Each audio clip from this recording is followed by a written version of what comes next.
Bismillahirrahmanirrahim.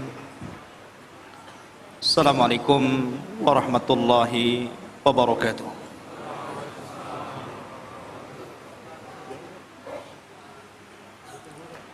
Alhamdulillah, wassalatu wassalamu ala rasulillah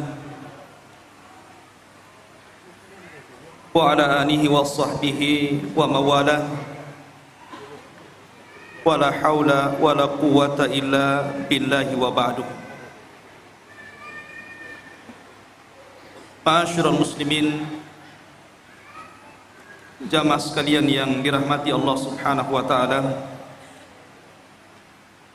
Alhamdulillah, pada malam hari ini kembali Allah Subhanahu wa taala pertemukan kita di Masjid Jabal Arafah. Semoga Allah Subhanahu wa taala memberikan pahala kepada yang membangunnya, dan tentunya juga kita yang senantiasa memakmurkannya di masjid yang kita cintai bersama ini. Pembahasan pada malam hari ini adalah pembahasan yang cukup menarik untuk kita bahas, karena bicara tentang akidah, salah satu keimanan kita kepada hari akhir, salah satunya bicara tentang adanya Ya'juj dan Ma'juj. Tetapi kisah Ya'juj dan Ma'juj juga sangat erat kaitannya dengan seorang raja yang sangat besar, yang Al-Quran mengkisahkan walaupun hanya sedikit, yakni tentang Raja Dzulqarnain. Ma'asyiral muslimin yang dimuliakan Allah Subhanahu wa taala, sebelum saya menceritakan tentang hubung kait antara Ya'juj dan juga Ma'juj dengan Dzulqarnain, maka saya akan urut kisah ini berdasarkan Al-Quran yang terdapat dalam Suratul Kahfi. Namun sebelumnya saya ingin menjelaskan tentang siapa sebenarnya Raja Dzulqarnain itu. Kenapa disebut Dzulqarnain? Hidup di zaman siapa dia? Kemudian apa sepak terjangnya? Dan apa hubung kait beliau dengan Ya'juj dan juga Ma'juj? Ma'asyiral muslimin yang dimuliakan Allah Azza wa Jalla, kita tahu bahwa kalau kita menceritakan kisah-kisah dalam Al-Quran, maka akan dapat pelajaran yang bisa kita petik di dalamnya. Makanya Allah Subhanahu wa taala berfirman sendiri, laqad kana fi qisasihim ibratun liulil albab. Dan sungguh pada kisah-kisah yang diceritakan dalam Al-Quran itu ada pelajaran besar, khususnya kita yang memiliki akal yang sehat. Bahkan salah satu faidah kenapa Allah Subhanahu wa taala banyak mengkisahkan kisah-kisah dalam Al-Quran,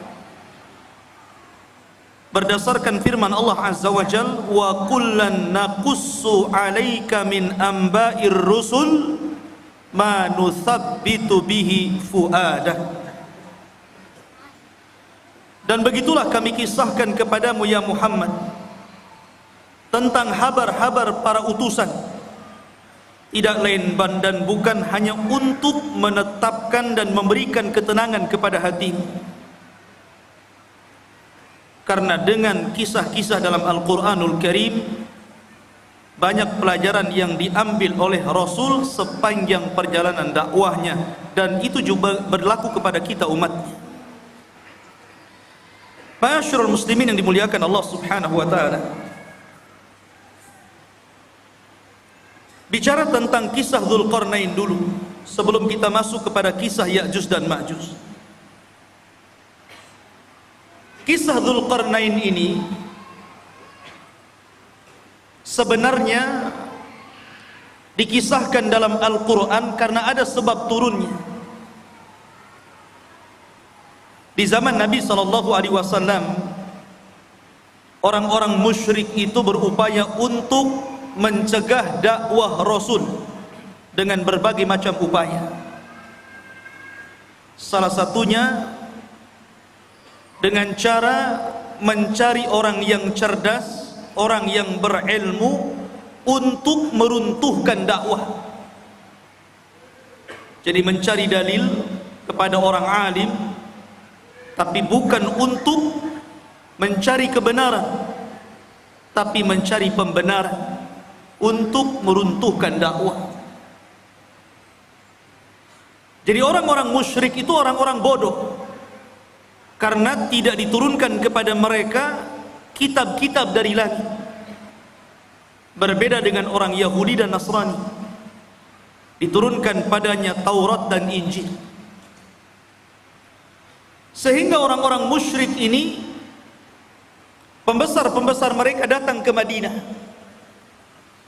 kemudian bertanya kepada orang Yahudi tentang sosok orang yang mengaku nabi di daerahnya, maksudnya Nabi SAW.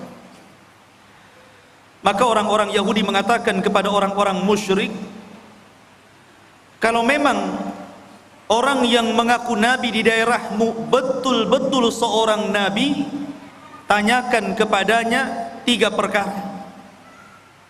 Kalau dia sanggup menjawab, berarti dia seorang nabi. Tapi kalau dia tidak sanggup menjawab, dustakan kenabiannya.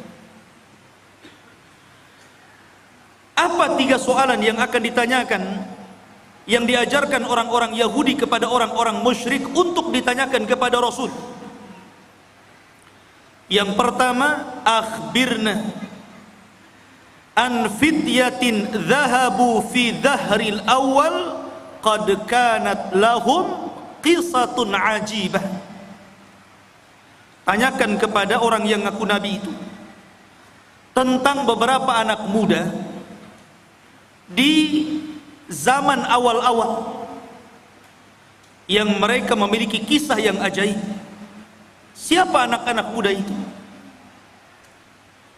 Kemudian yang kedua, akhbirna an rajulin tawafan balagha masyariqal ardi wa magharibaha.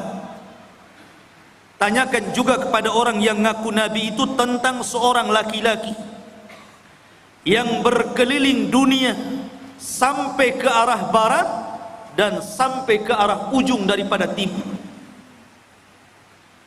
Kemudian yang ketiga, akhbirna anir ruh wa mahi. Tanyakan juga kepada dia tentang apa itu ruh. Akhirnya orang-orang musyrik sudah mendapatkan apa yang mereka kehendaki untuk ditanyakan kepada Nabi SAW, bukan untuk mencari kebenaran. Tidak. Mereka hanya hendak menghalang-halangi dakwah Rasul saja supaya didustakan manusia. Akhirnya para pembesar Quraisy sesampainya di Mekah, mereka datang kepada Nabi SAW. Mereka mengatakan, ya Muhammad, sesungguhnya kami memiliki 3 soalan. Kalau engkau sanggup menjawab, maka engkau adalah seorang nabi, amanna bik, pasti kami akan beriman kepadamu. Tapi kalau engkau tidak sanggup menjawab, memang engkau ini nabi palsu, pendusta. Akhirnya Nabi SAW mengatakan, silahkan tanyakan saja. Maka kemudian orang-orang musyrik ini bertanya tentang 3 soalan tadi. Saking senangnya Nabi SAW, kalau seandainya Rasul bisa menjawab 3 soalan itu, mereka akan beriman. Nabi SAW menjanjikan dengan kata-katanya, sa'ukhbirukum ghadan, besok saya kabarkan jawabannya. Dan Nabi SAW lupa mengatakan insya Allah. Saking senangnya. Nabi SAW sampai tidak mengatakan insya Allah, hanya mengatakan baik, besok saya akan jawab pertanyaan. Rupanya gara-gara Nabi SAW tidak mengucapkan insya Allah, akhirnya Allah uji keesokan harinya tidak ada Jibril yang datang memberitahu jawabannya.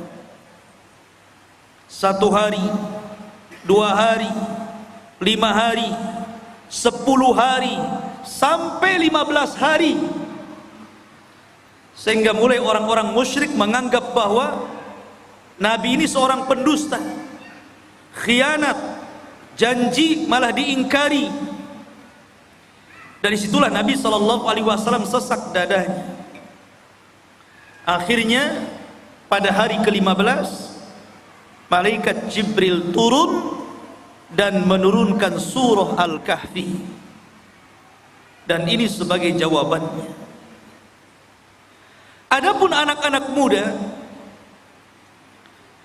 yang berada di zaman awal yang mereka terjerembab dalam gua, mereka adalah Ashabul Kahfi, yang Allah firmankan, am hasibta anna ashabal kahfi warraqim kanu min ayatina ajaba. Apakah engkau mengira bahwa anak-anak muda yang terjerembab dalam Al-Kahfi, gua yang dalam itu, warraqim, raqim itu papan yang ada nama-nama Ashabul Kahfi, itu disebut raqim, dan itu tertera di dinding depan gua Al-Kahfi itu. Dan mereka adalah tanda-tanda kebesaran kami yang luar biasa, yang ajaib. Adapun anak muda yang berkeliling dunia sampai mencapai ujung barat dan ujung timur, ujung selatan dan ujung utara, adalah Dzulqarnain, di mana Allah Subhanahu wa taala berfirman, yas'alunaka an dzil qarnaini qul sa'atlu alaikum minhu dzikra. Mereka bertanya-tanya kepadamu tentang siapa Dzulqarnain. Kata Allah, katakan ya Muhammad kepada mereka, saya akan cerita, saya akan bacakan kepada kalian sedikit dari cerita Dzulqarnain. Kata-kata minhu itu menunjukkan sedikit, karena memang Al-Quran tidak panjang lebar menceritakan Dzulqarnain, tidak sebagaimana cerita Ibrahim, cerita Nabi Musa dan yang lain, hanya cuplikan kecil. Tapi itu sudah menjawab pertanyaan orang-orang Quraisy. Adapun ruh, maka Allah katakan yas'alunaka anir ruh qulir ruhu min amri rabbi. Mereka bertanya tentang ruh, katakan ruh itu urusan Rabbmu. Karena ruh itu sampai hari ini walaupun teknologi sudah canggih, nggak ada yang bisa mendeteksi ruh itu seperti apa. Sehingga ruh itu urusan Allah Subhanahu wa taala. Dari sini ikhwatu fiddin muliakan Allah Azza wa Jalla, sebab cerita Dzulqarnain itu dari sebab turunnya ayat ini dari pertanyaan orang-orang Quraisy. Dan subhanallah ikhwan, gaya dakwah orang-orang Quraisy itu ditiru oleh sebagian orang-orang yang tidak suka dengan dakwah. Terkadang ada orang jahil, dia ingin menghancurkan dakwah. Caranya apa? Bertanya kepada orang alim, tetapi yang tidak sepakat dengan orang alim yang hendak dijatuhkannya. Dia hanya minta fatwa saja. Setelah dapat fatwa bukan diamalkan, tapi untuk menjatuhkan lawannya. Makanya banyak orang-orang alim yang alimnya itu bukan untuk memperbaiki manusia, terkadang untuk memecah belah manusia. Dan mereka adalah ulama su', ulama-ulama yang jelek. Ma'asyiral muslimin yang dimuliakan Allah Azza wa Jalla, cerita tentang Dzulqarnain ini menjadi khilaf para ulama. Apakah dia seorang raja? Apakah dia malaikat? apakah dia seorang wali? Karena memang kisah Dzulqarnain ini kisah yang unik sekali. Bahkan Al-Imam Qatadah rahimahullahu ta'ala mengatakan bahwa di dunia ini tidak ada penguasa yang mampu menguasai sebagian besar dunia kecuali hanya 4 orang saja,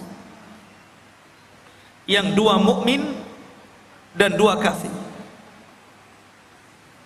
Pertama, yang mukmin adalah Raja Sulaiman. Sulaiman menguasai sebagian besar dunia. Kemudian yang kedua, Dzulqarnain.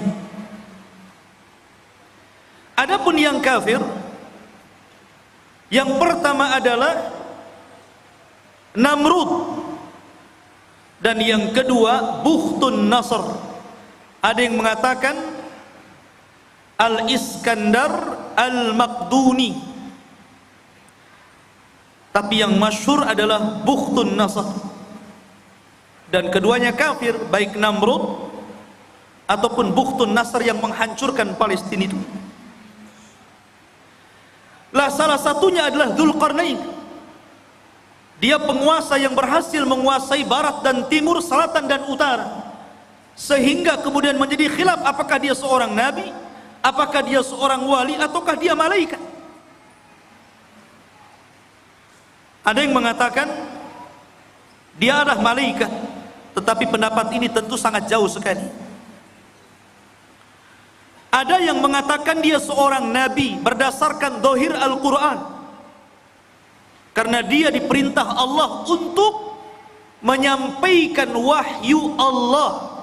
Siapa yang beriman maka akan diperbaiki, siapa yang kufur maka akan disiksa dan diazab.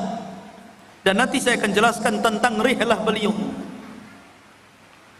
Tapi pendapat yang masyhur, dan ini pendapat yang banyak dikuatkan para ulama, seperti Asy-Syaikh Ibnu Utsaimin rahimahullahu ta'ala, mengatakan bahwa dia adalah rajulun saleh, orang yang sangat soleh sekali, dan dia seorang raja dan penguasa dunia. Itulah Dzulqarnain. Lalu hidup di masa siapa Dzulqarnain ini? Ada yang mengatakan bahwa Dzulqarnain ini hidup di masa Nabi Khidir,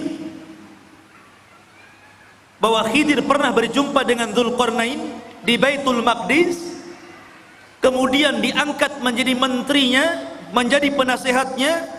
Akhirnya Dzulqarnain pun keliling dunia bersama Khidir.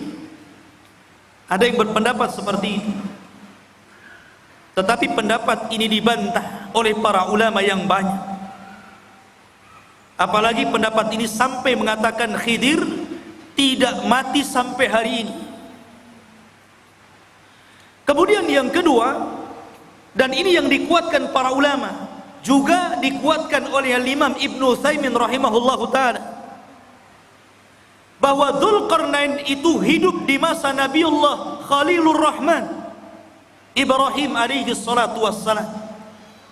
Jadi ia hidup di masa Nabiullah Ibrahim. Bahkan dia pernah tawaf bersama Ibrahim dan juga Ismail di Ka'bah. Bahkan dikatakan Ibrahimlah yang menjadikan Dzulqarnain ini masuk ke dalam agama tauhid. Yang dengan itu akhirnya Dzulqarnain berdakwah keliling dunia. Ini salah satu pendapat Al-Imam Ibnu Utsaimin rahimahullahu ta'ala dalam fatwa Nur ala Darbi, di mana Ibnu Utsaimin mengatakan huwa malikun salihun kana ala ahdil khalil Ibrahim. Dia adalah raja yang saleh, hidup di masa Nabiullah Ibrahim alaihi salatu wassalam, wa yuqalu annahu tafa ma'ahu bil baiti fallahu a'lam. Bahkan dikatakan dia pernah tawaf bersama Ibrahim di Baitullah, Allahu a'lam. Itu perkataan dari Imam Ibnu Utsaimin rahimahullahu taala. Ma'asyiral muslimin yang dimuliakan Allah azza wa jalla. Baik, kenapa dia disebut Dzulqarnain? Dzu itu artinya pemilik. Qarnain itu dua tanduk. Kenapa disebut pemilik dua tanduk itu? Ada yang mengatakan bahwa kenapa raja tersebut digelari pemilik dua tanduk atau dalam bahasa Arabnya Dzulqarnain? Pendapat yang pertama, karena dia memakai mahkota dan dalam mahkotanya itu berbentuk dua tanduk. Jadi ada tanduk dalam mahkotanya dari kanan dan kiri dari tembaga. Ada yang mengatakan disebut Dzulqarnain karena dia pernah dipukul sebelah kanannya, kemudian mati dan terluka. Kemudian Allah hidupkan kembali. Kemudian dipukul oleh kaumnya, kemudian mati dan kemudian dihidupkan kembali. Ada yang berpendapat seperti itu, ya terima saja namanya pendapat. Makanya disebut Dzulqarnain. Ada yang mengatakan karena bentuk kepalanya seperti dua tanduk, ada tanduknya di kepalanya. Dan tentu ini ba'id, sangat jauh. Dan pendapat yang terakhir inilah yang banyak dikuatkan para ulama. Disebut Dzulqarnain karena dia ketika berdakwah mengajak manusia ke dalam tauhid, maka dia berjalan ke arah barat sampai ujung terbenamnya dan ke arah timur sampai tempat terbitnya. Dan tempat terbit serta tempat terbenamnya itu disebut qarnai syaitan, dua tanduk setan. Makanya Nabi SAW melarang jangan sholat ketika terbit matahari dan ketika terbenam matahari, karena ketika itu muncul dua tanduk syaitan. Maka ketika Dzulqarnain berdakwah sampai ujung barat, sampai terbenam matahari, bahkan sampai ujung timur, sampai terbitnya matahari, berarti dia melakukan kedua perjalanan, kedua tanduk syaitan, sehingga akhirnya dia digelari sebagai raja pemilik dua tanduk ataupun Dzulqarnain. Ini yang paling akrab mungkinnya, yang paling dekat berdasarkan nas Al-Quran. Bagaimana perjalanan beliau ke ujung barat dan timur itu. Ma'asyiral muslimin yang dimuliakan Allah Azza wa Jalla. Perjalanan Dzulqarnain ini adalah perjalanan yang luar biasa.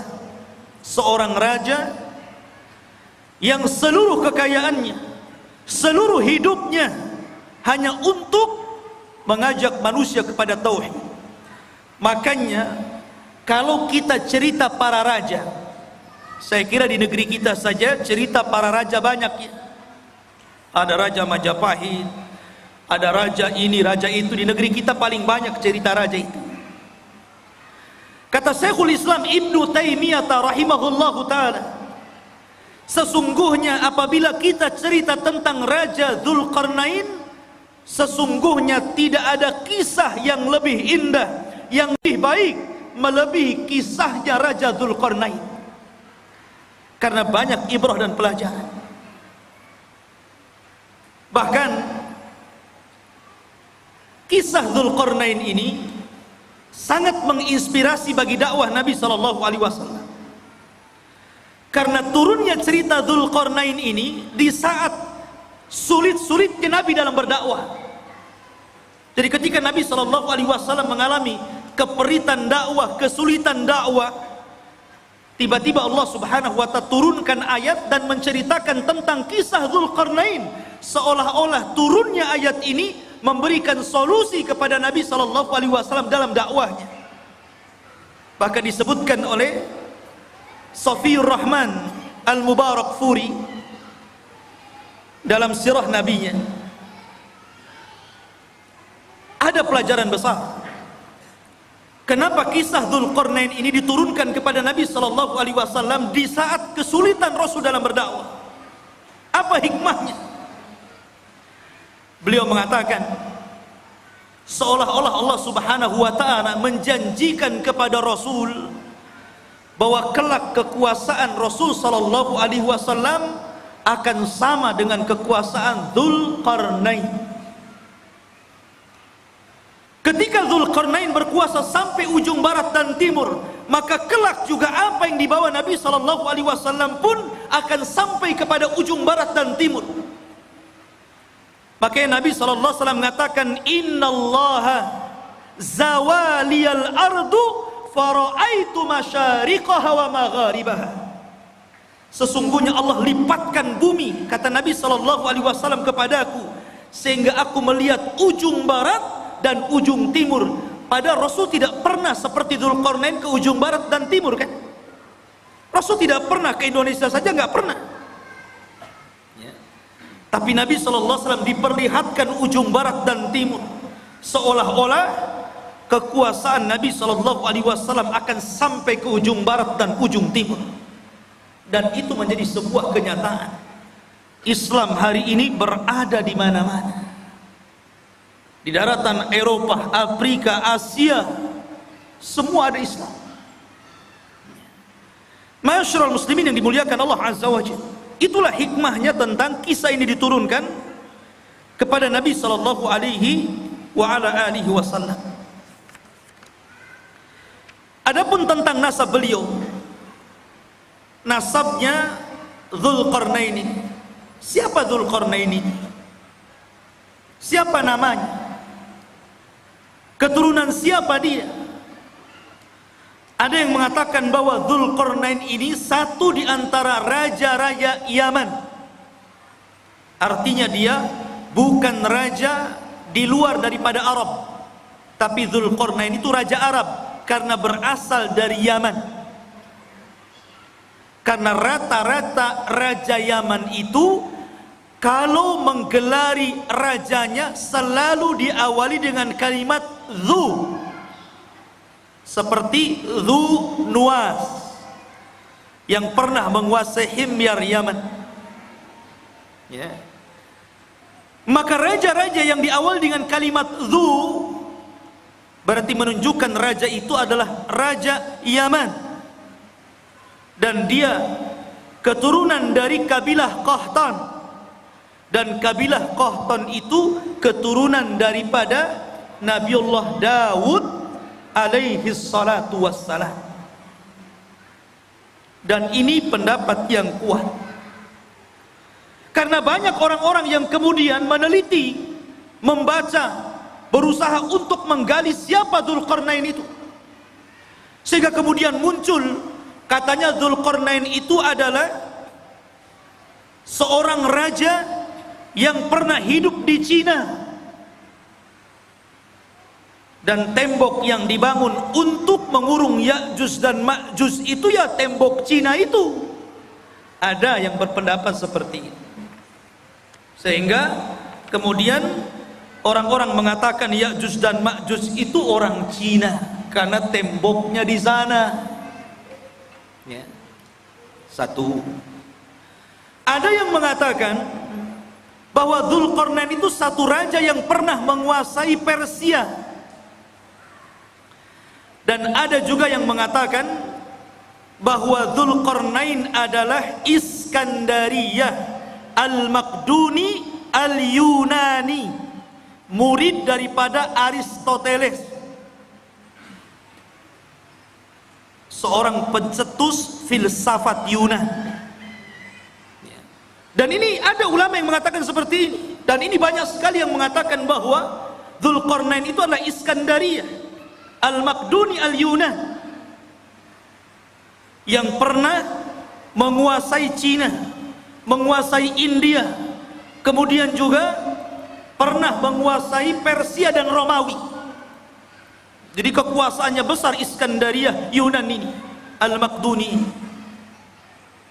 Tapi pendapat ini dibantah para ulama. Salah satunya adalah Al-Hafidh Ibnu Hajar rahimahullahu ta'ala membantah. Kenapa?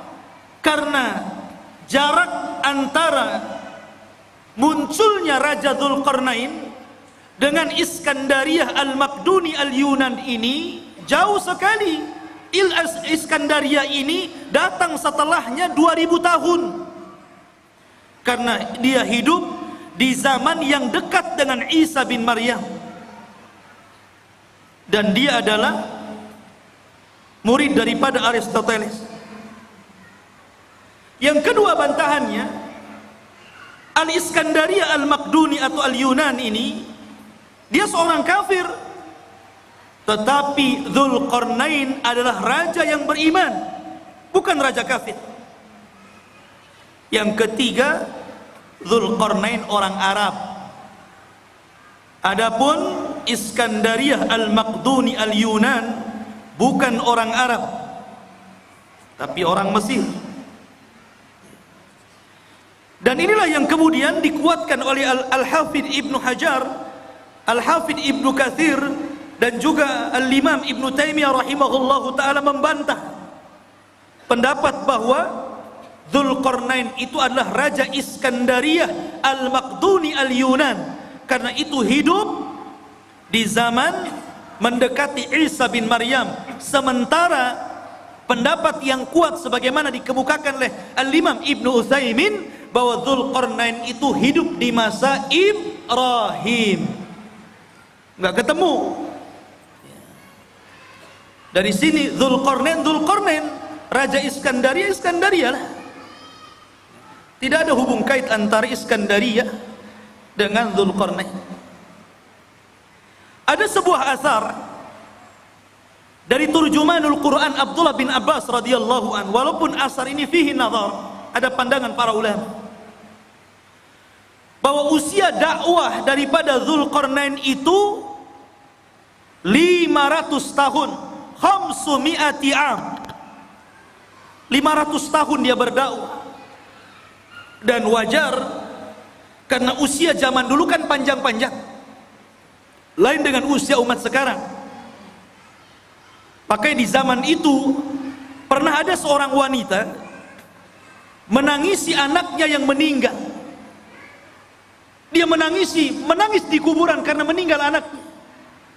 Saking sayangnya kepada anaknya, dia menangis di kuburan. Akhirnya dikatakan kepada ibu tersebut, "Kenapa Anda menangis wahai ibu?" Maka ibu itu mengatakan, "Ya, aku baru saja kemalangan, anakku meninggal dunia. Baru saja anakku meninggal dunia dan aku sedih karena peninggalannya." Akhirnya kemudian ditanyakan, "Berapa usia anakmu yang meninggal itu?" Maka ibu tersebut mengatakan, "Sittina sana, 60 tahun."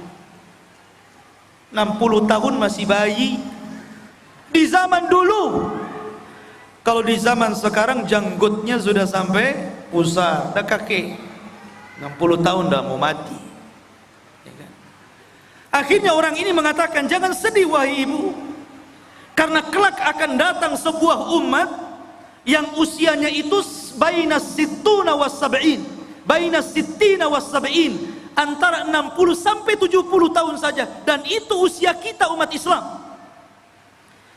Maka sang ibu tersebut sontak saja kaget dan merasa heran dan mengatakan, "Lau a'tanillahu umrahum, kalau Allah berikan umur mereka yang 60 tahun kepadaku, aku akan jadikan 60 tahun itu untuk sekali sujud kepada Allah Subhanahu wa ta'ala."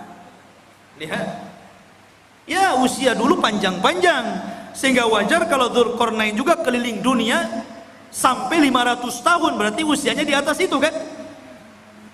Ini satu cerita, namanya asarnya fihi nazar, ya bisa benar bisa salah, karena ada penelitian tentang riwayat.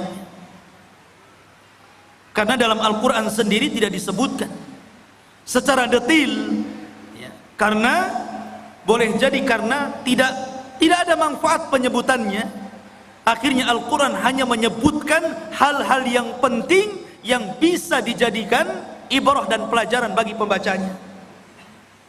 Taib. Itu sedikit muqaddimah tentang siapa Dzulqarnain itu. Di dalam Al-Qur'anul Karim, tepatnya surah Al-Kahfi, ayat yang ke-83.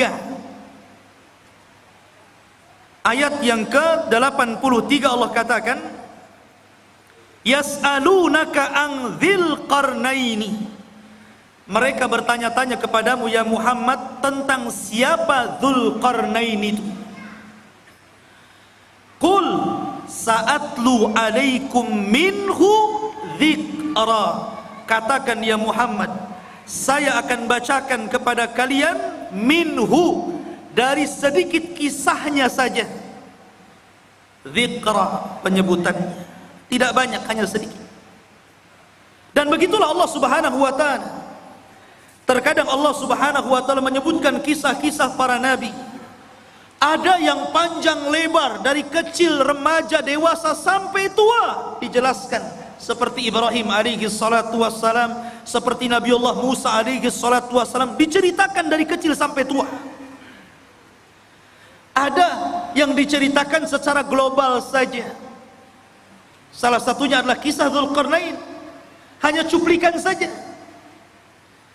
Tapi ada nabi-nabi yang kita kenal namanya, termasuk salah satu nabi daripada nabi-nabi 25 nabi dan rasul yang disebutkan nama dalam Al-Quran. 18 namanya terdapat dalam surah Al-An'am, dan lebihnya tersebar dalam beberapa surat, sehingga sempurna 25 nama nabi dan rasul. Itu pun tidak semua diceritakan. Seperti Dzulkifli, tidak ada ceritanya, hanya namanya saja disebut. Yasa, ada mana namanya disebut, tapi tidak ada ceritanya dalam Al-Quran, baik sedikit ataupun banyak. Dari sini menunjukkan bahwa Allah berfirman, Allah mengatakan, rusulan qad qasasnahum 'alaika min qablu wa rusulan lam naqsushum 'alaika wa kallamallahu Musa taklima. Dan ada rasul-rasul yang kami ceritakan kisahnya, tapi ada juga rasul-rasul yang kami tidak ceritakan kisahnya. Tapi kita wajib beriman adanya para rasul dan nabi itu. Ma'asyiral muslimin yang dimuliakan Allah Azza wa Jalla. Kemudian Allah mengatakan, Inna makkanna lahu fil ardi wa atainahu min kulli syai'in sababa. Inna, sesungguhnya, makanna, sesungguhnya kami, makanna lahu, sesungguhnya kami telah memberikan kekuasaan lahu kepada siapa? Dzulqarnain. Makan itu artinya kekuatan, kekuasaan, kehebatan untuk menjadi raja. Apa sebabnya? Sebabnya wa atainahu min kulli syai'in sababa. Dan kami telah memberikan kepada Dzulqarnain ini jalan untuk mencapai segala sesuatu yang dikehendakinya. Jadi kalau Sulaiman ingin membangun sesuatu, dia sudah punya para arsiteknya. Kalau dia ingin menyerbu sebuah kaum, sudah siap para tentara-tentaranya. Kalau dia ingin membuat pengairan, kalau di Batam mungkin kayak ATB gitu kan, sudah ada ahli airnya. Kalau ingin membuat jalan, sudah ada ahli jalannya. Kalau ingin membuat persenjataan, sudah ada ahli senjatanya. Pokoknya segala sesuatu yang dikehendaki Dzulqarnain ada jalannya, dan Allah Subhanahu wa taala berikan kepada Dzulqarnain untuk kepentingan dakwah. Nih yang menjadikan Allah makanna lahu fil ard, kami berikan kekuasaan yang besar di permukaan bumi kepada Dzulqarnain itu. Dan ini sebuah pelajaran bahwa kalau seorang penguasa ingin berkuasa dengan kuat dan tidak bisa ditumbangkan, maka dia harus mengikuti firman Allah Azza wa Jalla, wa atainahu min kulli syai'in sababa. Dia harus punya orang-orang pakar-pakar, harus dekat dengan dia. Pakar ekonomi, pakar politik gitu kan, pakar hubungan antara dalam negeri dan luar negeri, dan pakar-pakar yang lainnya. Kalau dia memiliki pakar-pakar itu dan sesuai dengan bidangnya, maka dia akan kokoh menjadi penguasa. Tapi kalau dia kemudian mencomot menteri asal saja, yang penting bapak senang umpamanya ya, atau mengambil orang-orang dekat yang penting mendukung dia, nah itu tidak akan inna makkanna lahu fil ardh. Jadi betul-betul harus orang-orang ahlinya seperti Dzulqarnain, baru penguasa itu akan kuat kekuasaan. Kemudian Allah mengatakan fa'atba'a sababa, maka mulailah Dzulqarnain mengikuti satu jalan. Ingat, perjalanan Dzulqarnain dalam berdakwah ini banyak sekali, tapi Al-Quran hanya menceritakan 3 perjalanan dakwahnya saja, karena ini yang paling vital, yang paling penting, dan banyak pelajaran yang kita bisa petik, khususnya bagi Anda para penguasa, karena ini seorang raja. Kalau Anda ingin menjadi penguasa negara, hendaklah pelajari kisah Dzulqarnain, karena ini contoh bagi para raja. Sebagaimana pernyataan Imam Syekhul Islam Ibnu Taimiyah rahimahullahu taala, tidak ada kisah yang terbaik para raja melebihi kisahnya Dzulqarnain. Perhatikan perjalanan pertama.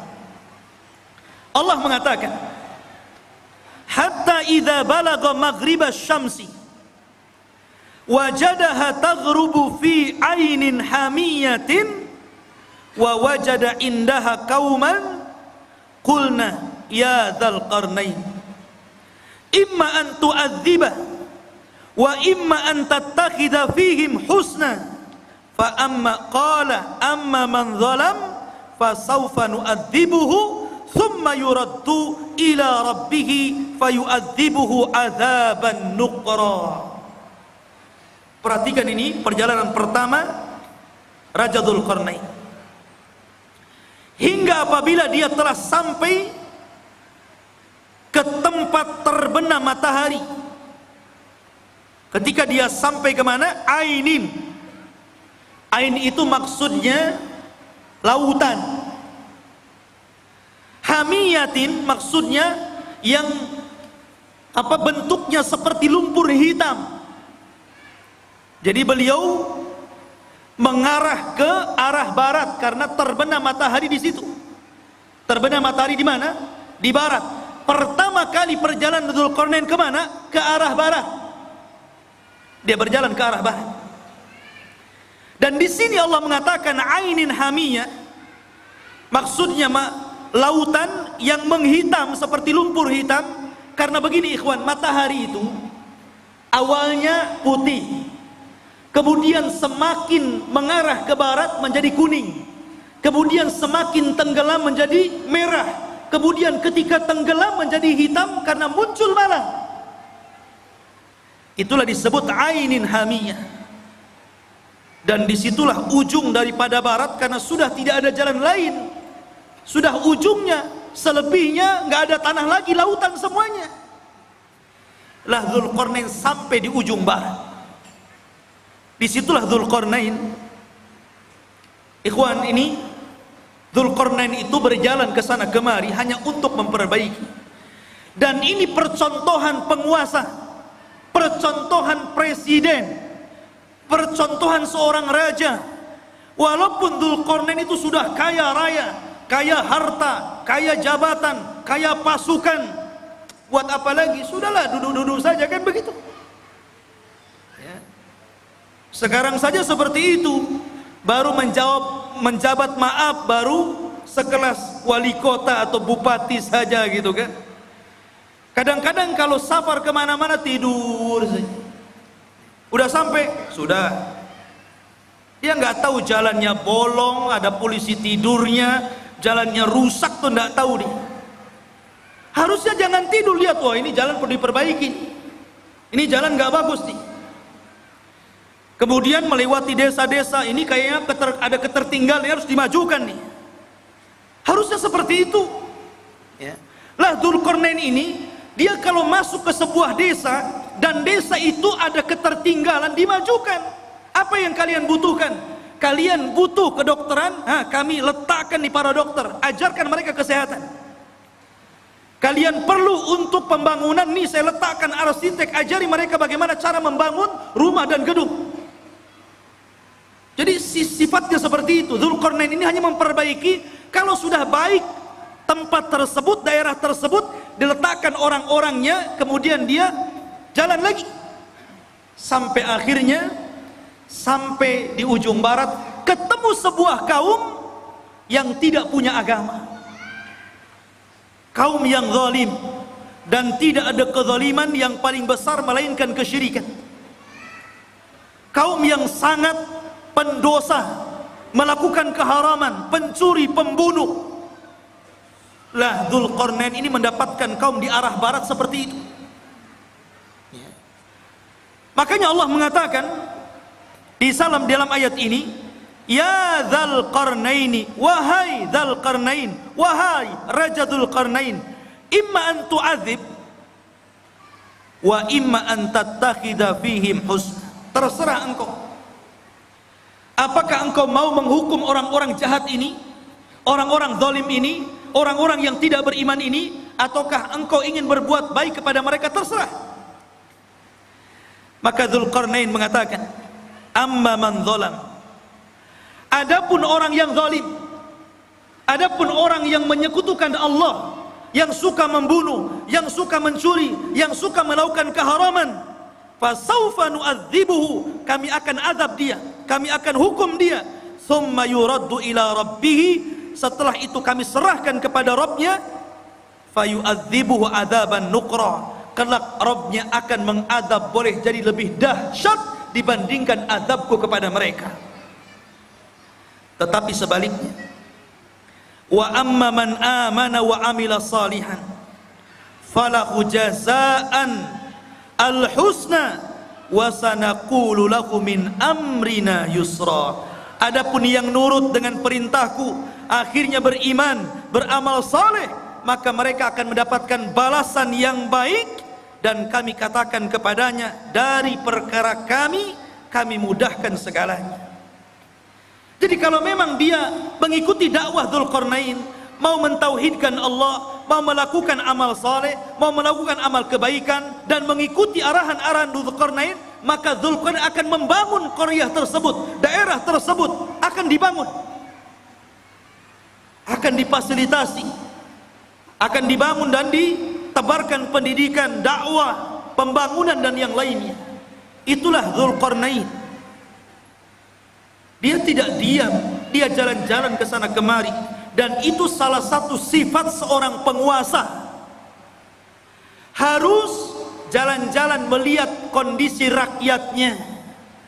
Lihat Ibnul Khattab, Umar Ibnul Khattab, malam-malam malam-malam keliling melihat rakyatnya, sehingga pelajaran, karena dia suka jalan malam melihat-lihat rakyatnya, baik yang senang ataupun yang susah, banyak melahirkan undang-undang, kebijakan-kebijakan, peraturan-peraturan yang kemudian sangat bermanfaat untuk rakyatnya, hanya karena jalan-jalan terinspirasi akhirnya. Ya, seperti itu.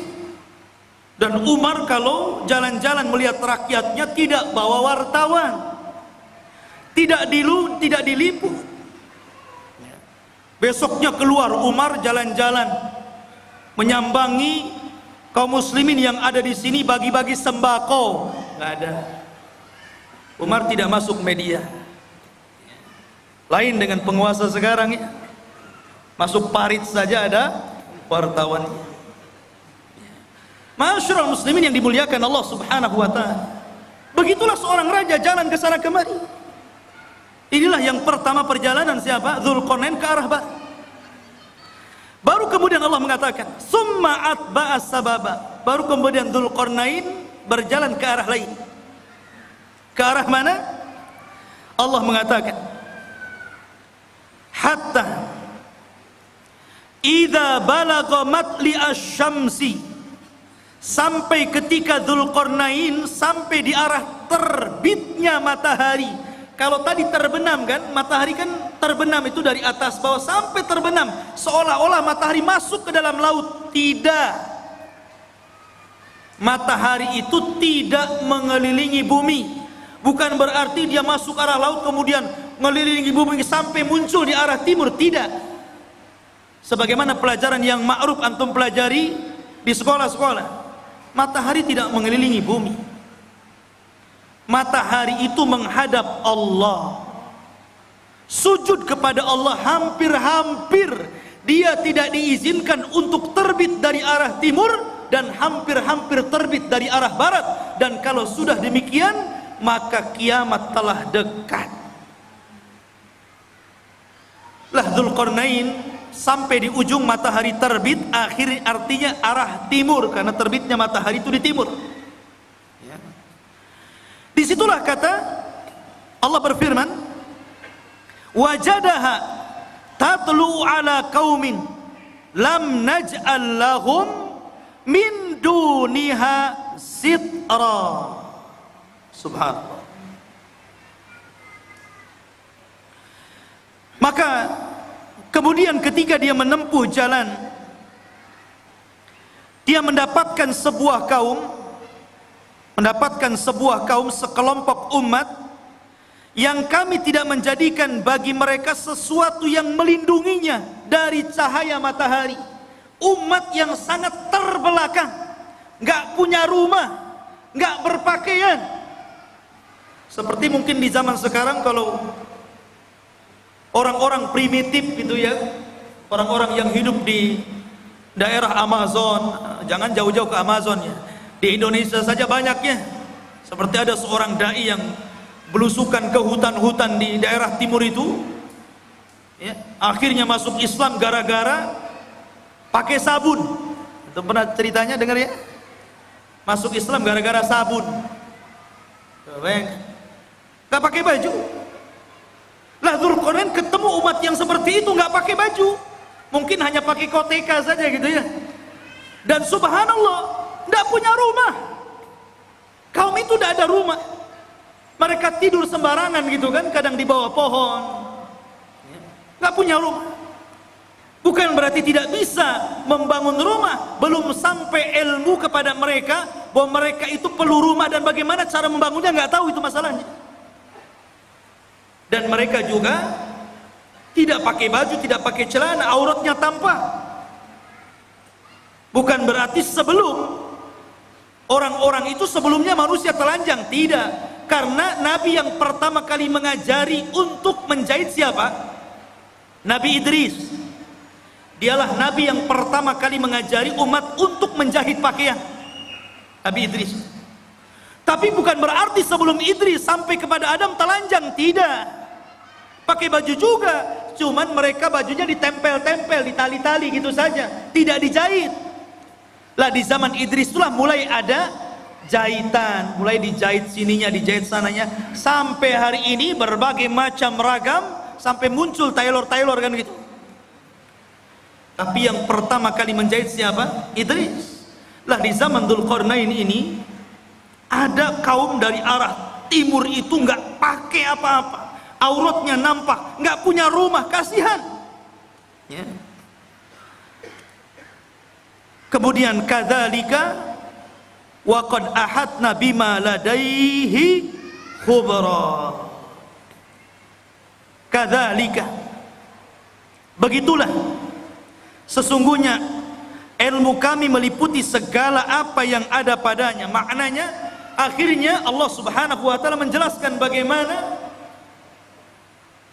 Dzulqarnain diberikan kemampuan oleh Allah untuk memperbaiki umat itu. Pelan-pelan Dzulqarnain mengajarkan bagaimana cara membuat rumah, kemudian bagaimana cara berpakaian, kemudian diajak untuk beriman kepada Allah. Akhirnya mereka pun beriman kepada Allah lewat dakwah Dzulqarnain. Dari sini menunjukkan bahwa kekuasaan itu dicapai untuk dakwah.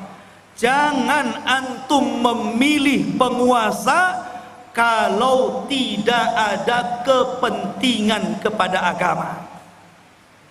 Itu catatannya.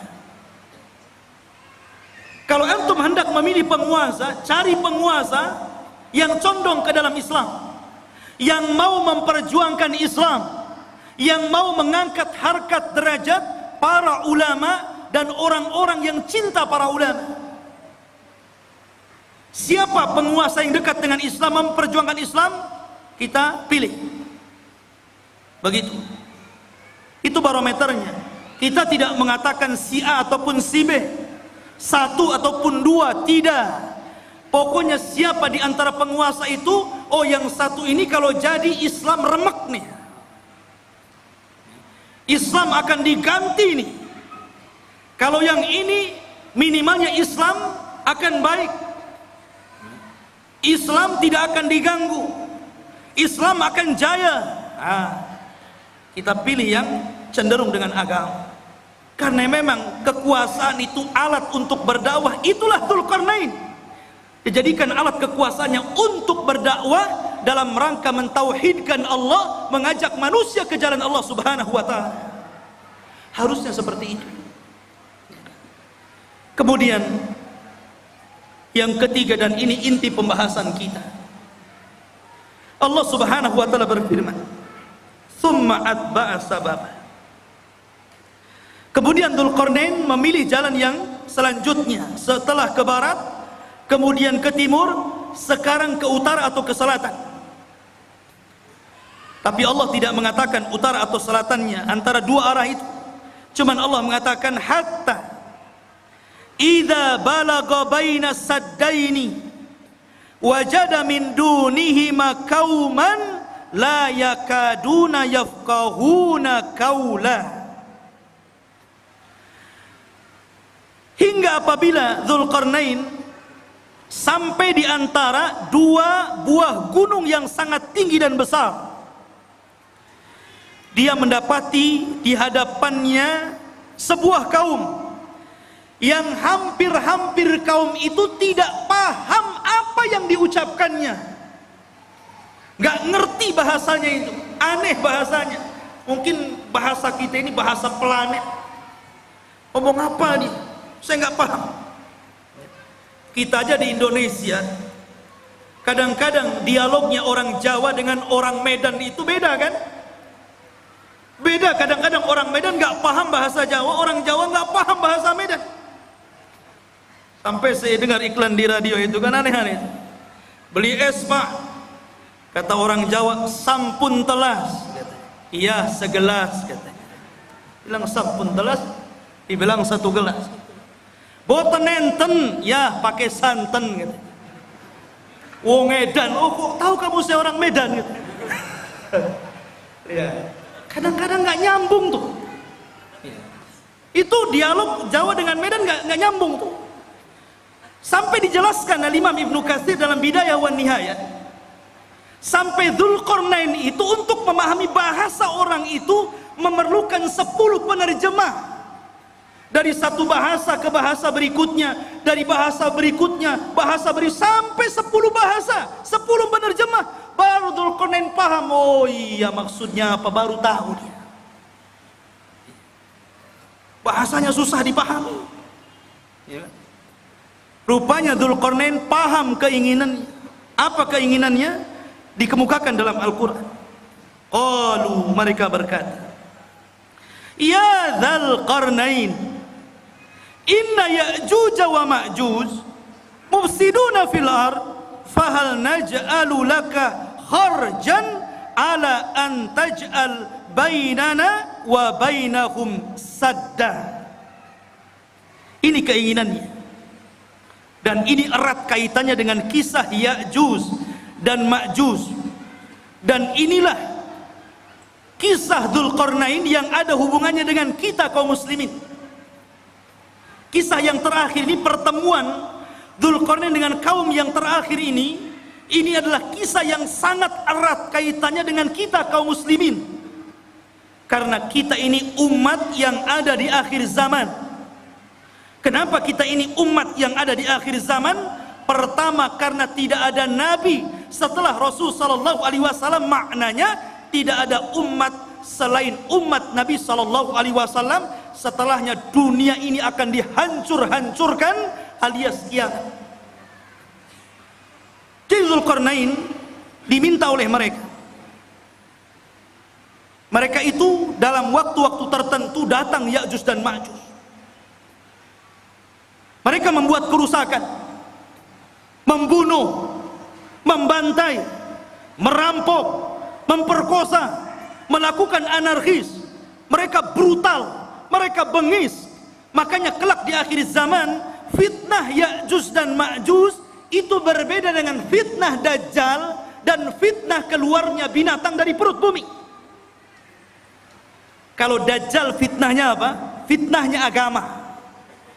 Dia dikeluarkan oleh Allah itu untuk memfitnah agama kita, karena dia awalnya ngaku nabi, berakhir ngaku Tuhan. Dajjal tidak akan membunuh kita kalau kita menuhankan dirinya, kecuali kalau kita kufur kepada ketuhanan Dajjal, baru dia bunuh kita. Tapi kalau kita beriman kepada Dajjal, justru disenangkan sama Dajjal. Antum mau apa? Diberi oleh Dajjal. Adapun fitnahnya binatang melata yang akan keluar dari perut bumi, dia tugasnya hanya stempel saja. Ketemu orang kafir, distempel jidatnya, distempel hidungnya, kemudian gosong, menunjukkan alamat dia kafir.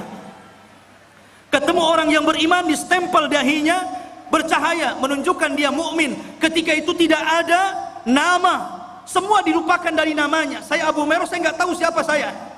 Sehingga akhirnya orang itu hanya menyebutkan dari tanda yang ada di mukanya, mukmin dan kafir, dan tidak tersinggung. Ya. Mau kemana min gitu? Oh, mau ke sawah fir. Itu saja. Gak tersinggung. Kalau sekarang dikafir-kafirkan orang tersinggung. Enak saja kau kafir-kafirkan saya. Tapi zaman itu tidak. Lah fitnahnya Ya'juj dan Ma'juj itu beda. Ini brutal ini. Dia hanya taunya merusak bumi saja, membunuh dan membunuh. Bahkan di akhir zaman bukan hanya membunuh, tapi memakai bangkai orang yang dibunuhnya, kanibal. Jadi dahsyat fitnahnya ini. Makanya kaum ini sangat merengek kepada Dzulqarnain, minta tolong agar Dzulqarnain memisahkan mereka dengan Ya'juj dan Ma'juj ini. Makanya dia mengatakan, ya Dzulqarnain, wahai Dzulqarnain, inna Ya'juj wa Ma'juj, sesungguhnya Ya'juj dan Ma'juj itu mufsiduna fil ard, dia merusak bumi. Kata para ulama mentafsirkan ketika memaknai apa yang dimaksud merusak di situ, ada yang mengatakan yang dimaksud merusak di situ adalah sebagaimana yang dikatakan Wahab ibn Munabbi, bahwa mereka yaf'aluna amala qaumi Lut. Pertama, mereka itu kaum yang homoseksual. Ini kata-kata Wahab ibn Munabbi. Jadi kalau sekarang ada orang yang terjangkit penyakit homoseksual, berarti pengikut Ya'juj dan Ma'juj. Itu menurut Wahab ibn Munabbi. Ingat tuh, jangan sekali-kali mendukung LGBT. Itu perilakunya Ya'juj Ma'juj itu. Tapi jangan antum katakan, tuh lihat Ya'juj Ma'juj tuh. Tengok orang banci, hati-hati ada Ya'juj Ma'juj. Boleh. Ini menjelaskan bahwa kerusakan dalam ayat Al-Kahfi tadi, menurut Wahab ibn Munabbi, mereka merusak bumi, artinya mereka melakukan amalan kaum Lut. Dan ini tentu sangat jauh penafsiran seperti ini. Ada yang mengatakan seperti Atha Al-Khurasani mengatakan, annahum kanu yaqtulun, mereka suka membunuh. Dan juga dikatakan Muqatil ibn Sulaiman, annahum kanu ya'kulunan nas, mereka membunuh dan memakan orang yang dibunuhnya, kanibal. Menurut Muqatil ibn Sulaiman. Dan boleh juga digabungkan tiga-tiganya. mereka suka melakukan amalan kaum Lut, dan mereka suka membunuh, membantai, dan mereka juga kanibal, memakan orang yang dibunuhnya alias kanibal. Itulah kerusakannya Ya'juj dan Ma'juj. Ada orang makan orang? Di zaman sekarang kan ada juga ya. Di YouTube itu daerah mana itu? Pasar jual beli daging orang. Ngeri juga ya. Khotufini muliakan Allah Azza wa Jalla. Maka mereka mengatakan, fahal naj'alu laka kharjan, bagaimana kalau kami sediakan upah untukmu wahai Dzulqarnain, ala an taj'al bainana wa bainahum saddan, agar kau jauhkan kami dengan mereka, buatkan benteng, karena mereka datang dari sana, buatkan benteng supaya mereka tidak menyerang kami lagi. Subhanallah. Mereka siap menyediakan upah kepada Dzulqarnain. Buat apa? Dzulqarnain ini sudah kaya, pasukannya banyak, orangnya cerdas, berilmu, dan Allah berikan segala sesuatu keinginannya. Buat apa upah? Makanya Dzulqarnain mengatakan, dengan mengatakan kepada mereka, qala ma makkani fihi rabbi khairun, tidak usah, nggak perlu kalian memberikan upah. Apa yang telah Allah berikan dari kekuasaan dan kekuatan ini sudah cukup untukku. Ini kebaikan, anugerah, nikmat yang luar biasa. Nggak perlu. Nih, seorang raja harus seperti itu. Jangan menyusahkan masyarakat. Harus memberikan kesenangan kepada masyarakat. Ma'asyiral muslimin yang dimuliakan Allah Azza wa Jalla. Tetapi Dzulqarnain hanya mengatakan, fa'inuni bikuwatin aj'al bainakum wa bainahum radma, tetapi tolong bantu aku, sediakan orang-orang kuat di antara kalian untuk kerja bakti bersamaku. Nanti aku akan jadikan antara kalian dengan Ya'juj dan Ma'juj itu dinding pemisah, supaya dia tidak menyerbu kalian lagi.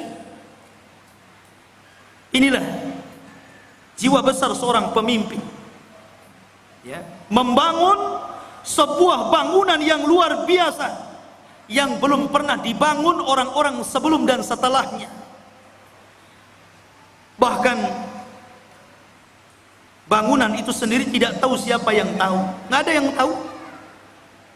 Sampai sekarang kan nggak ada yang tahu, walaupun berbagai macam ilmuwan meneliti dengan kecanggihan alat-alat di zaman sekarang, dengan teknologi transportasi yang memudahkan mereka untuk berpindah satu negeri ke negeri yang lainnya, sampai sekarang masih gaib, masih belum ditemukan, agak-agak kira-kira saja, mungkin di sini, mungkin di situ. Sampai-sampai Imam Ibnu Katsir meriwayatkan sebuah kisah Raja Abbasiyah, di mana Raja Abbasiyah itu mereka mengirimkan pasukan untuk mencari di mana bentengnya yang dibangun Dzulqarnain ketika mengurung Ya'juj dan Ma'juj. Mengirim delegasi itu, dan dikatakan oleh Raja Al-Wathiq ketika itu sebagai penguasanya, sebelum kau ketemu benteng itu jangan pulang. Akhirnya berangkat tuh pasukan itu dari satu negara ke negara berikutnya, dari satu daerah ke daerah berikutnya, menyeberangi lautan, menyeberangi gunung, dan begitu seterusnya, sampai akhirnya selama 2 tahun baru ditemukan benteng tersebut. Tapi Ibnu Katsir sendiri tidak menyebutkan sanad riwayatnya, sehingga tidak bisa dijadikan pegangan kisah ini. Allahu a'lam ada di mana. Yang jelas sudah ada, ya. Walaupun sebagian para ulama seperti Lajnah Daimah dan juga Syekh bin Baz rahimahullahu taala, ketika ditanya tentang di mana sebenarnya benteng yang dibangun Dzulqarnain itu, yang mengurung padanya Ya'juj dan Ma'juj dan akan keluar di akhir zaman, maka Syekh bin Baz hanya mengatakan min kibalil masyriq, dari arah timur, maksudnya kota Madinah. Kalau antum berada di Madinah, ke arah timurnya. Kemudian diisyaratkan ke daratan Cina, ke daratan Cina. Ya. Ada yang mengatakan bahwa benteng itu terletak di daerah daratan Armenia. Ada yang mengatakan Azerbaijan di daerah Georgia, ya. Itu sebagian ulama mengatakan seperti itu. Tetapi sekali lagi tidak bisa ditegaskan seperti itu.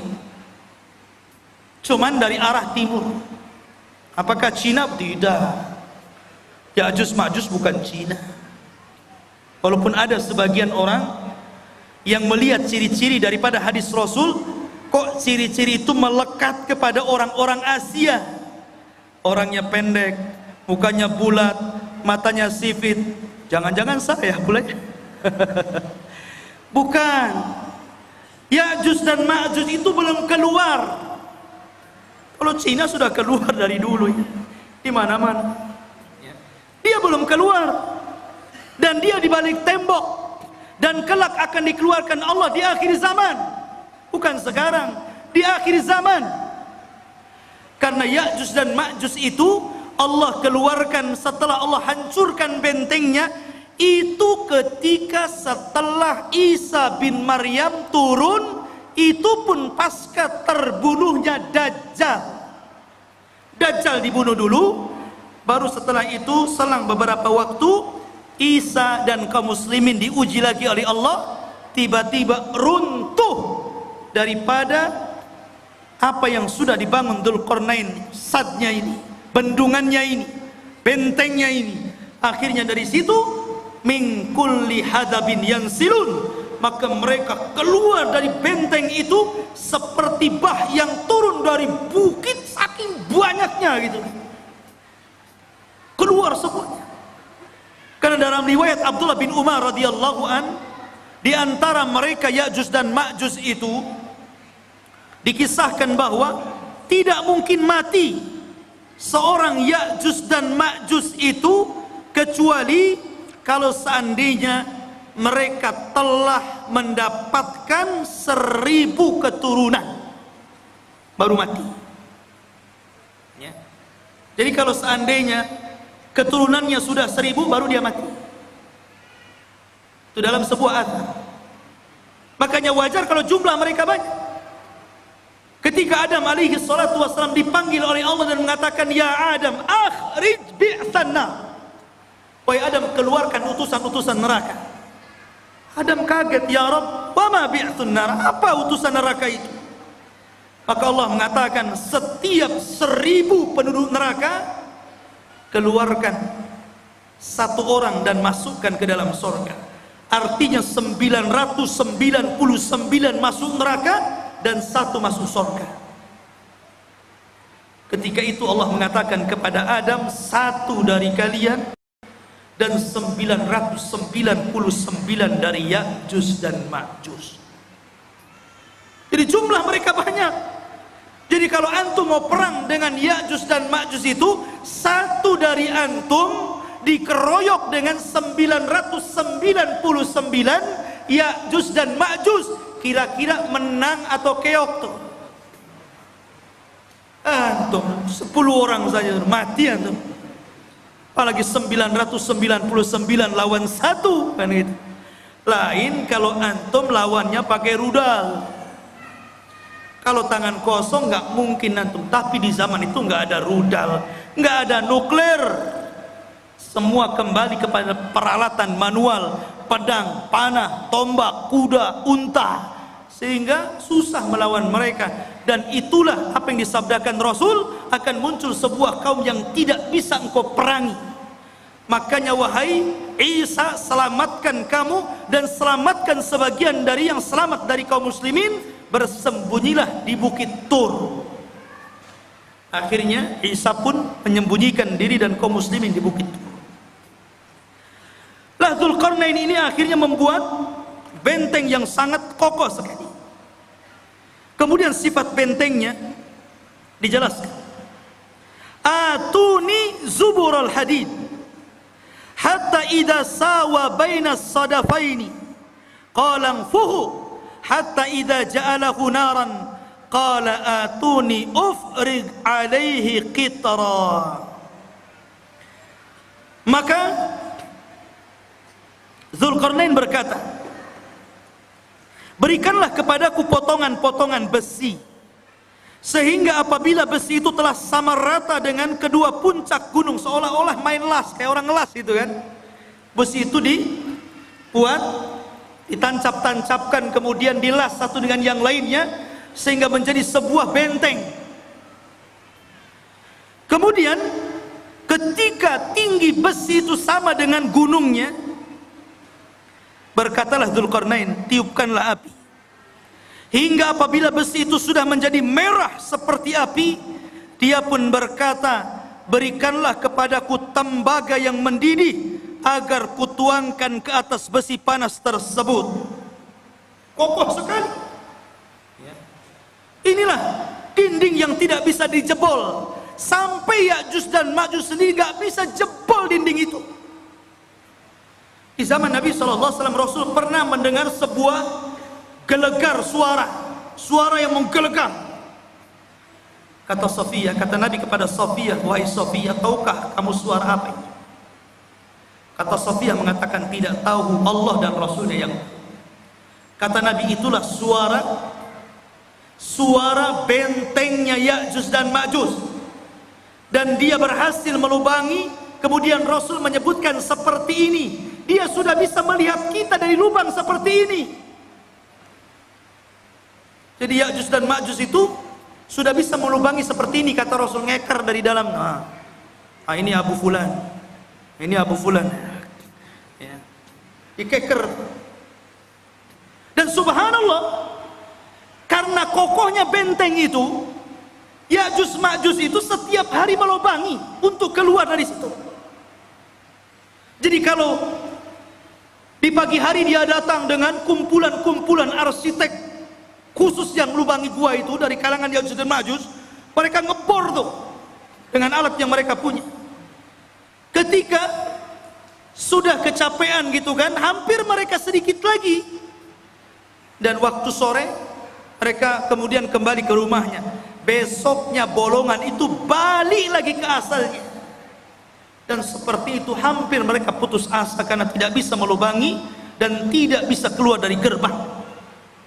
Sampai akhirnya di akhir zaman, ketika pemimpin Ya'juj dan Ma'juj itu hendak memimpin untuk melubangi dan keluar dari benteng itu, kata pemimpinnya, besok kita akan kerja lagi, insya Allah.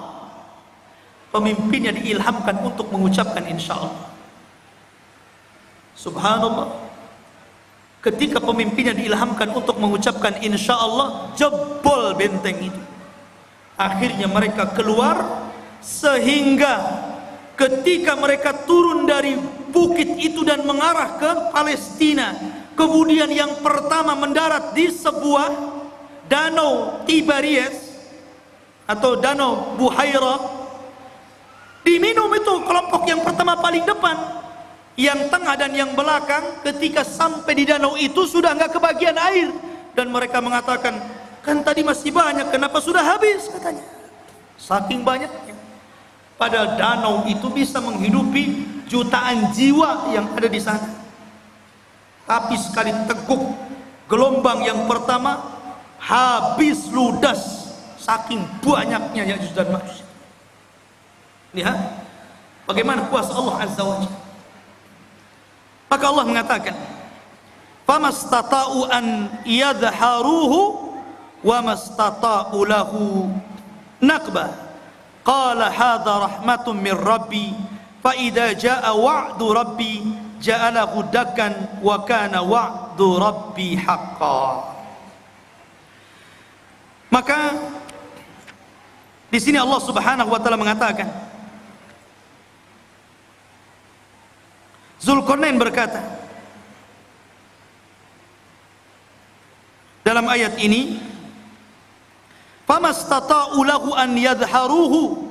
Ya'juj dan Ma'juj itu tidak mungkin sanggup untuk menghancurkan benteng itu. Tidak sanggup. Karena yang menghancurkan atas izin Allah kan. Jadi tidak ada yang sanggup kecuali Allah Azza wa Jalla, dan itu pun atas kehendak Allah Subhanahu wa taala. Makanya Dzulqarnain mengatakan hadza rahmatun min Rabbi, ini semua karena rahmat Allah subhanahu. Dengan kecerdasan Dzulqarnain, kebesaran Dzulqarnain, banyaknya pasukan yang dimiliki Dzulqarnain, ilmu yang dikuasai Dzulqarnain, tetap dia mengatakan ini rahmat dari Allah.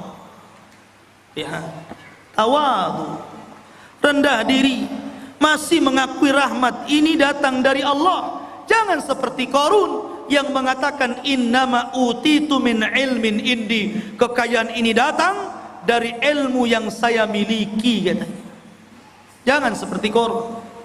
Dzulqarnain tetap mengatakan ini rahmat dari Allah subhanahu wa ta'ala. Ma'asyiral muslimin yang dimuliakan Allah azza wa jalla, itulah kilasan daripada cerita Dzulqarnain. Sedikit kita cerita tentang Ya'juj dan Ma'juj. Ya'juj dan Ma'juj adalah keturunan daripada salah satu putra Nuh alaihi salatu wassalam, namanya Yafis ibn Nuh. Nuh memiliki 4 putra, Ham, Syam, Yafis, Kan'an. Tapi Kan'an kafir dan tidak masuk ke perahu, akhirnya mati diterjang ombak dan tufan. Sehingga yang selamat adalah Ham, Syam dan Yafis. Dari keturunan Syam inilah lahir para nabi dan rasul. Dari keturunan Ham ini lahirlah orang-orang yang berkulit hitam. Dan dari keturunan Yafis inilah lahir bangsa Asia, salah satunya kabilah Ya'juj dan Ma'juj. Salah satu dari keturunan kabilah Yafis adalah Ya'juj dan Ma'juj, dan semuanya masuk neraka. Tidak ada yang masuk surga. Ya, karena mereka diciptakan untuk membuat fitnah, sama dengan Dajjal. Ya. Ma'asyiral muslimin yang dimuliakan Allah azza wa jalla, kalau kita tahu bahwa Ya'juj dan Ma'juj adalah keturunan Yafis ibn Nuh, dari sini maka kita katakan Ya'juj dan Ma'juj itu manusia, bukan binatang, apalagi tumbuh-tumbuhan. Dia manusia dan bukan jin. Karena sebagian para ulama mengatakan, sebagaimana dinukilkan oleh sebagian para ulama, seperti dikatakan Ka'ab al-Akhbar. Ka'ab al-Akhbar ini seorang ulama yang masuk Islam di zaman Umar ibn al-Khattab. Kunyahnya Abu Ishaq, dan dia banyak menukilkan ilmu ahli kitab, dan dia banyak diterima riwayatnya. Ada beberapa riwayat yang ditolak karena Israiliyat. Salah satu kisah Israiliyatnya, Ka'ab al-Akhbar mengatakan bahwa Ya'juj dan Ma'juj itu terdiri dari 3 golongan. Kelompok yang pertama tingginya seperti Syajaratul Aruz. Syajaratul Aruz, pohon aruz ini pohon yang sangat tinggi, seperti pohon mangga yang ada di Lubnan. Jadi Ya'juj dan Ma'juj itu raksasa karena tinggi, seperti pohon aruz katanya, yang ada di Lubnan, ma'ruf, setinggi pohon kelapa gitu. Jadi kalau muncul sekali nginjak kayak gempa, blok blok blok gitu. Itu satu golongan. Yang kedua, ada dari Ya'juj dan Ma'juj itu kelompok yang beda. Dia memiliki tingginya 4 hasta dan lebarnya 4 hasta. 1 hasta itu setengah meter. Kalau 4 hasta berarti 2 meter. Tingginya 2 meter, lebar badannya 2 meter. Kotak. Ya kan? Tinggi 2 meter, badan 2 meter, 4 persegi namanya. Ya. Sepompong. Kemudian yang ketiga, katanya dia adalah makhluk yang memiliki 2 telinga yang lebar. 1 telinganya untuk mencari mangsa, dan 1 telinganya untuk selimut badannya ketika tidur. Saking lebar telinganya itu. Semana itu bentuknya. Ini satu pendapat dari Ka'ab al-Akhbar. Ada juga pendapat dari Abdullah bin Abbas radhiyallahu an mengatakan, Ya'juj dan Ma'juj itu bukan besar, tapi dia orang kerdil. Ada satu kelompok itu tingginya cuma 1 jengkal, ada yang 2 jengkal, paling tinggi 3 jengkal. Segini, tinggal ditendang saja. Itu satu pendapat. Tapi yang jelas bahwa ini hanya ijtihad para ulama. Pendapat yang kuat kita mengambil berdasarkan zahir hadis. Ketika Nabi SAW menjelaskan tentang ciri-cirinya, bahwa dia adalah dzulful unub, pesek hidungnya, sigharul uyun, sipit matanya, kemudian wujuhuhum kal mijanil mutraqa, wajahnya seperti tameng bulat gitu kan. Kemudian juga disyaratkan seperti bangsa Turuk, bangsa orang-orang Mongol. Kayak kita lah persis mukanya, ya kan? Jadi dia manusia, ya, bukan seperti yang diceritakan Ka'ab al-Akhbar atau riwayat daripada Ibnu Abbas radhiyallahu anhu. Tapi dia manusia yang akan keluar, tapi manusia kanibal, manusia beringas, manusia sadis, barbar. Ya. Oh, jadi dia taunya membunuh saja. Makanya ketika benteng itu dihancurkan, maka mereka menyerbu setiap kampung. Ya ummul arda, mengelilingi bumi sampai mungkin ke Batam juga tuh. Ya tuh. Ya. Itu semua orang-orang di luar jenisnya itu dibunuh, dibantai. Sehingga ketika itulah Allah memerintahkan kepada orang-orang yang beriman dan Nabi Isa alaihi salatu wassalam agar bersembunyi saja, jangan dilawan karena tidak akan menang. Sehingga ketika Ya'juj Ma'juj merasa mereka sudah membantai seluruh umat manusia yang ada di bumi, dan mereka merasa sudah yakin membantai semuanya, mereka pun sombong dan mereka mengatakan, qad qatalna man fil ard sanaqtuluhu man fis sama. Kami sudah membunuh orang yang ada di bumi, sekarang giliran kau yang ada di langit, sekarang ku bunuh kalian, katanya. Akhirnya mereka mengarahkan tombak dan panahnya ke langit. Kemudian dilesatkan tombak dan panahnya itu, subhanallah, merupakan sebuah tanda-tanda kebesaran Allah. Sekarang ikhwan, kalau antum lempar panah ke langit, sampai mana kekuatan antum melempar itu? Walaupun rudal sekalipun, sampai mana coba? Ada batasnya kan? Tapi oleh Allah sengaja disedot panah itu. Jadi panahnya itu terus disedot sengaja sampai ke dalam awan, sampai dah nggak kelihatan lagi. Dari situ Allah kembalikan panah dan tombak, dan sengaja ujung-ujungnya seolah-olah dilumuri darah, seolah-olah orang yang di langit sudah mati. Akhirnya ketika panah dan tombak itu kembali ke bumi, yakin mereka sudah membunuh orang yang di langit dan orang yang di bumi. Lengkaplah kesombongan mereka. Dari situlah, karena kesombongan mereka lah akhirnya Allah subhanahu wa ta'ala menghancurkan mereka. Dengan cara apa? Berperang? Tidak ada sanggup yang memerangi. Tapi Allah kalau menghancurkan sebuah kaum, bagi Allah itu mudah. Ketika Allah menghancurkan orang-orang yang hendak menghancurkan Ka'bah dari Abrahatul Asram dan pasukan gajahnya, cukup mengirim burung laut. Ketika Allah subhanahu wa ta'ala memberikan azab kepada orang-orang yang kufur, yang disebutkan dalam surah Al-Kahfi, pemilik 2 kebun, yang kebun itu kayak sorga. Kalau masuk ke kebun itu bawa keranjang, tidak perlu dipetik, keluar, masuk kebun, keluar sudah penuh keranjangnya. Kayak sorga, kufur mereka. Akhirnya Allah mengadab kaum tersebut dengan cara apa? Mengutus tikus sebesar kucing. Ada tikus sebesar kucing? Ada. Tikus Jakarta. Bukan, antum jangan kotor otaknya. Tikus-tikus got itu kan gede itu ya. Antum tahu tikus got itu? Itu kalau ketemu kucing, kucingnya yang lari. Ya. Jadi dikeluarkan tuh tikus-tikus menggerogoti apa? Sad Ma'rib, bendungan Sungai Ma'rib digerogoti. Akhirnya hancur bendungan itu. Kemudian airnya meluluhlantakkan sebuah negeri yang sangat subur, negeri Sabah itu. Dan tidak ditanami kecuali sedikit, akhirnya semuanya menjadi rata.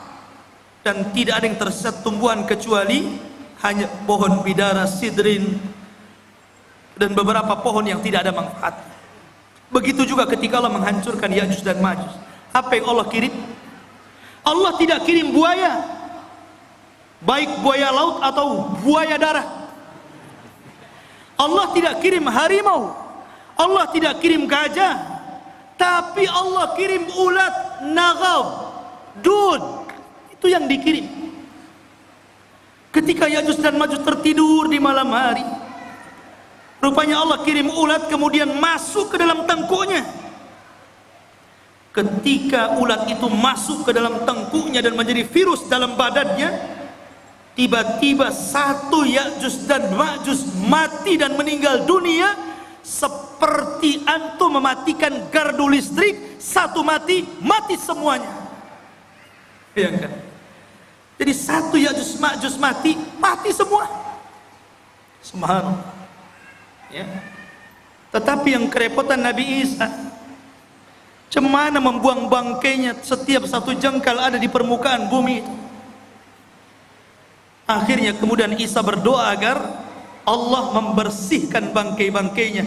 Dikirimlah burung seperti burung-burung unta, sebesar burung-burung unta itu, sebesar unta, dikirim. Kemudian diambil jasadnya dan dilempar entah berantah di mana, di laut mana. Dan ketika itu banyak binatang-binatang yang memakan makanan daging bersyukur kepada Allah Azza wa Jalla. Mereka menjadi kenyang dan gemuk karena banyak bangkai Ya'juj dan Ma'juj di mana-mana.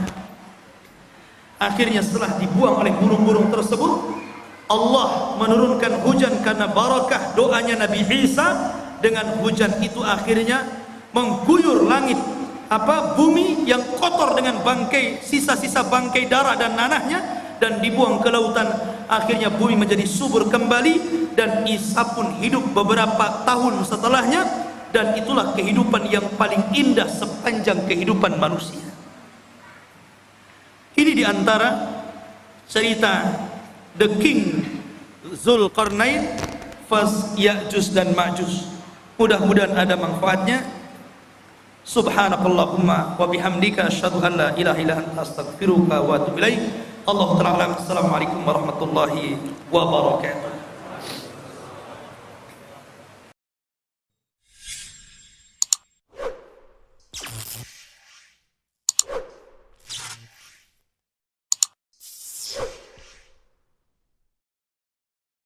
You